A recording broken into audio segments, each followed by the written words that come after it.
Jama'a wannan shine karatunmu na farko cikin jeren giyar karatunmu na koyon haɗa baki.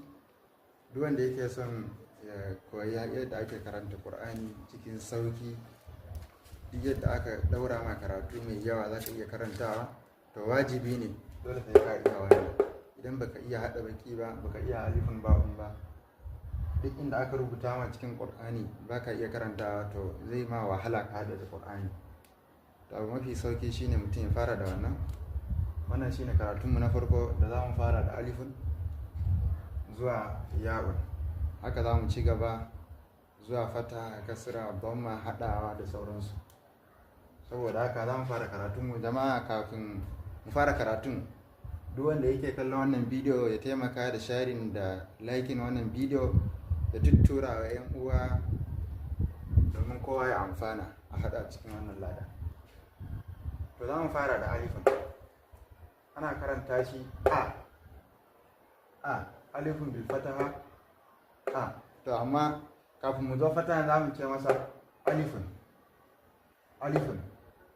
Karanta alifun. Ba'un. Ba'un. Ba'un. Ta'un.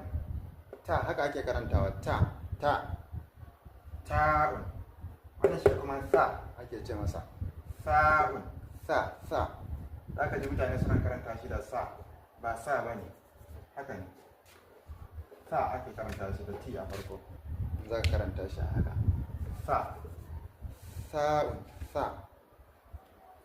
Na gaba jimun. Jimun.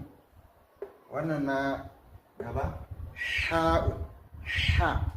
Haka za ka ce ha'un. Yawancin mutane za ka ji suna cewa ha'un, ba ha'un ba ne, ha'un. Saboda yana da ɗan uwa a gaba, idan baka iya wannan ba, na gaban za ka zo ka rikice.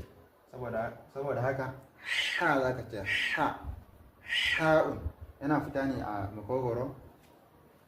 Ha'un. Sai kuma ha'un. Ha ake ce masa ha. Ha'un. Ha'un. Na karanta ka karanta. Ha'un. Ha. Wannan ana ƙaurara shi, in za ka karanta suka ce ho, karka ce ha. Ha'un. Dalun. Dalun. Zalun. Za. Wannan shi ma haka ake karanta shi. Za. Ba za ka ce za ba. Za. Haka za ka ce za. Ka haɗa harshenka da haƙoranka na gaba. Haka. Za. Haka na gaba kuma ra'un, shi ma ana ƙaurara shi, ba za ka ce ra ba, sai dai ka ce ra.